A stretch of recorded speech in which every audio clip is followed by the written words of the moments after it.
साथियों नमस्कार। आप सभी का बहुत बहुत स्वागत है आज के इस वीडियो में। दोस्तों आज के इस वीडियो में हम लोग विशेष रूप से बात करेंगे कि बीपीएससी टीआरई 4 जो होने वाला है उसमें आप कैसे सफल हो सकते हैं।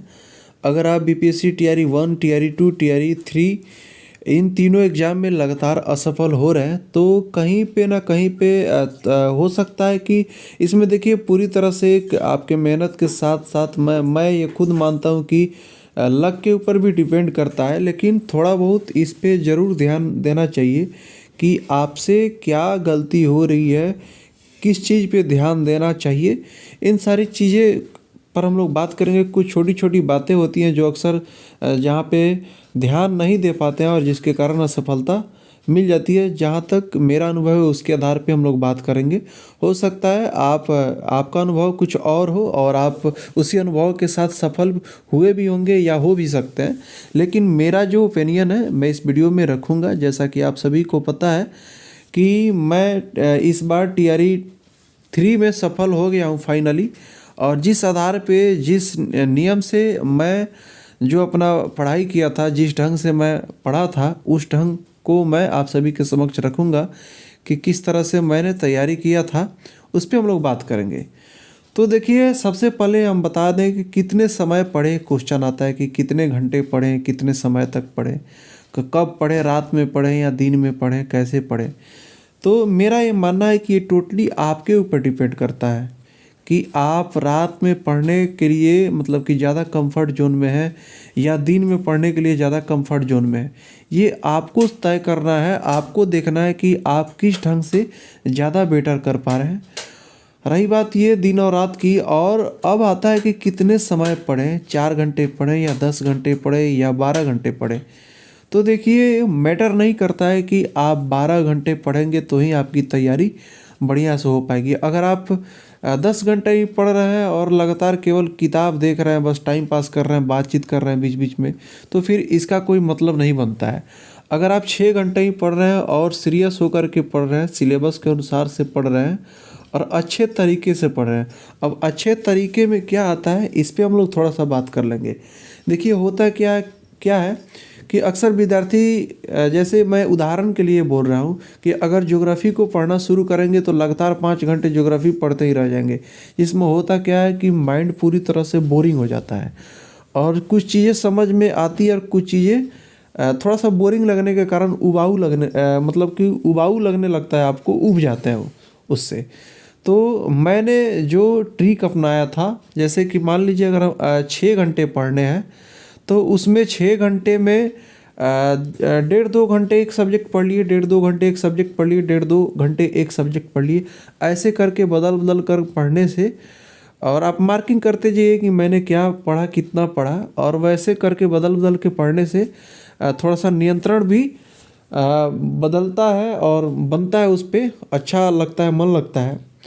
और एक चीज़ और आता है कि कितना बुक पढ़ें, क्या पढ़ें। देखिए मैंने जो पढ़ाई किया था, क्वेश्चन प्रैक्टिस किया था, और आपको मैं ऑनेस्टली बता दूं लूसेंट का मैं प्रमोशन नहीं कर रहा हूं, लेकिन लूसेंट को मैंने फॉलो किया था और कुछ यूट्यूब वगैरह पे वीडियो भी देखे थे।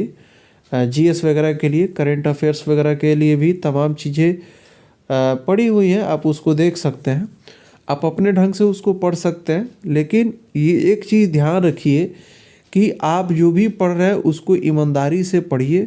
और कुछ चीज़ एक मतलब कि गलती क्या करते हैं विद्यार्थी, जैसे कि अभी मैं आपको बता दूं, अगर मान लीजिए टीजीटी और पीजीटी को लेकर के अगर बात किया जाए तो होता क्या है कि लोग सब्जेक्ट पे ज़्यादा फोकस करने लगते हैं। जैसे कि मान लीजिए आप हिंदी सब्जेक्ट से हैं या म्यूजिक से हैं या साइंस से हैं या कुछ भी है, जो भी आपका सब्जेक्ट है, तो जो 80 नंबर का जो आपका सब्जेक्ट है और 40 नंबर का जो जीएस है, इसमें अक्सर क्या गलती हो जाता है, जो मेरे से भी हुआ था, टीआरई 2 में भी हुआ था, जिसके कारण मैं 2 नंबर से असफल हो गया था। तो मेरे से गलती क्या ये हुआ था कि हम इस पोर्शन पे ज़्यादा ध्यान दिए थे, सब्जेक्ट पे ज़्यादा ध्यान दिए थे। तो इसमें हुआ क्या, सब्जेक्ट तो मेरा खैर वो मजबूत तो हो गया, लेकिन सब्जेक्ट में अगर आप 80 नंबर का आपका पोर्शन है ये सब्जेक्ट का, तो यह कन्फर्म है कि आप 80 में 80 तो ला नहीं सकेंगे। हो सकता है 60 से 70 के बीच में ज़्यादा रहने की संभावना हो जाती है कि 60 से 70 के बीच में आप रह जाते हैं। 10-15 क्वेश्चन तो अक्सर गलती हो ही जाता है। तो कट ऑफ फिर थोड़ा सा ऊपर चला जाता है, क्योंकि जीएस में आप एकदम गोल हो जाते हैं, 7-8-9 नंबर 10 नंबर के अंदर में सिमट के रह जाते हैं। तो यहीं पे गलती जैसे कि मैंने यही किया था, और हो सकता है आप लोगों में भी कुछ लोग ये गलती कर रहे होंगे कि जो आपका सब्जेक्ट का पोर्शन है उस पर ज़्यादा ध्यान दे रहे होंगे, और ये जीएस पोर्शन जो है उस पर आप ध्यान नहीं दे रहे होंगे। तो मैं आपको क्लियर बता दूं कि जब तक आप सब्जेक्ट पे तो आपको फुली फोकस रहना ही है, इसको कमज़ोर नहीं होने देना है, लेकिन आपको जीएस पे भी फुल फोकस रखना है ताकि आप जीएस में भी स्कोर कर पाए। ठीक है। और एक चीज़ और ध्यान रखिएगा कि आपका जो अभी जैसे कि टीआरई 3 टीआरई 2 में जो आपका कट ऑफ गया है, उस कट ऑफ को ध्यान में रखते हुए और क्वेश्चन को आप देख लीजिए कि किस पोर्शन से ज़्यादा क्वेश्चन बने, क्वेश्चन को रख लीजिए, एनालिसिस कीजिए। जैसे कि मैंने टीआरई 2 में भी किया था, क्वेश्चन को मैंने देखा कि कहाँ से और किस पार्ट से, किस टॉपिक से क्वेश्चन ज़्यादा बन रहे हैं। जैसे कि टीआरई 2 में और टीआरई 1 में, मैं तो म्यूजिक सब्जेक्ट से हूँ, आप सभी को पता है। तो मैंने क्या किया था कि टीआरई 1 का जो म्यूजिक का क्वेश्चन बना था, टीजीटी और पीजीटी का भी, उसको भी मैंने देखा था। और टीआरई 2 में तो मैंने खुद एग्ज़ाम दिया था, उसमें ये देखा कि सब्जेक्ट पोर्शन में कहाँ से ज़्यादा क्वेश्चन बन रहे हैं, उस पोर्शन पे मैंने कमांड ज़्यादा शुरू किया। सिलेबस को समझा कि क्वेश्चन क्या पूछ रहा है, सिलेबस के अनुसार से अच्छे से पकड़ बनाया सब्जेक्ट पे।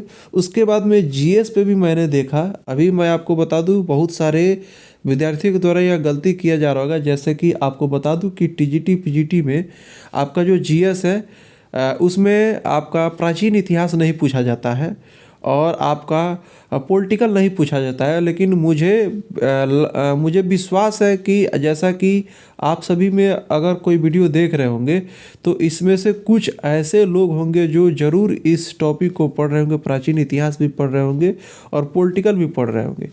तो इन्हीं सब बातों पे, छोटे छोटे बातों पे आपको ध्यान रखना है। आपको क्वेश्चन को उठा करके देखना है कि क्वेश्चन बनते कहाँ से है, कैसे बन रहे हैं, क्या क्या पूछे जा रहे हैं। जहाँ से क्वेश्चन पूछे जा रहे हैं, जिस सब्जेक्ट से पूछे जा रहे हैं, जीएस के लिए मैं बोल रहा हूँ, वहाँ पे आप ज़्यादा तैयारी करिए। बेकार तो कोई नहीं है, लेकिन उस चीज़ को नहीं पढ़ना है जहाँ से आपका क्वेश्चन बन ही नहीं रहा है। तो आपको सब्जेक्ट के साथ साथ जीएस पे भी पूरी तरह से पकड़ बना के रखना है और समय को अच्छे से यूज करना है, मोटिवेट रहना है। सबसे बड़ी चीज़ है कि मोटिवेट होकर के आपको एक स्पीड के साथ पढ़ना है, आपको पूरे जुनून के साथ पढ़ना है।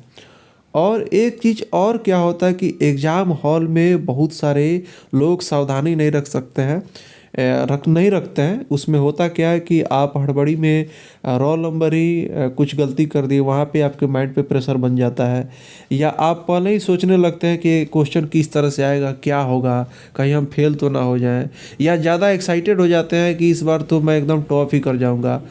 तो इन सारी चीज़ों पे ध्यान रखें। आपको बहुत ही धैर्य के साथ एग्ज़ाम हॉल में रहना चाहिए। और अक्सर ये हो जाता है, हमारे कुछ मित्रों का ये मतलब कि हमसे बात करने के क्रम में हमारे एक बहुत ही करीबी दोस्त हैं, उन्होंने भी ये चीज़ बताया था कि एग्ज़ाम हॉल में उनके साथ बहुत ज़्यादा घबराहट हो जाती है, उनको पसीना आने लगता है। तो धैर्य के साथ, इत्मीनान के साथ एग्ज़ाम में पहले आप अपने माइंड को कंट्रोल में रखिए और एग्ज़ाम को समझिए कि आज जो भी होगा अच्छा होगा।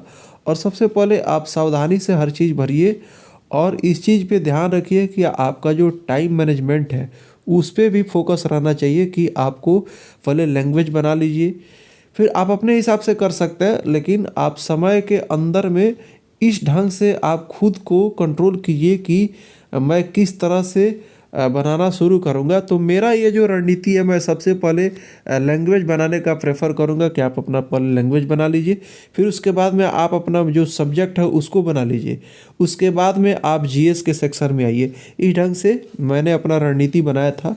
और पीआरटी वाले जो है, जिनका तो पूरा जनरल सब्जेक्ट ही है, तो आपको पहले लैंग्वेज बना लेना चाहिए। उसके हिसाब से आप समय को ध्यान में रखते हुए आप अपने अनुसार आप उसको कर सकते हैं।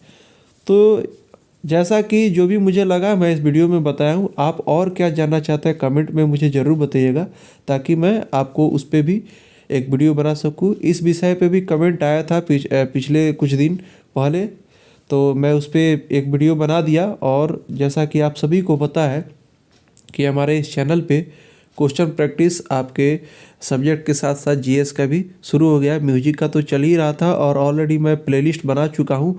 आप उस प्लेलिस्ट को देख सकते हैं। टीआरई 3 का हो या टीआरई 4 का हो, उसे मैटर नहीं करता है।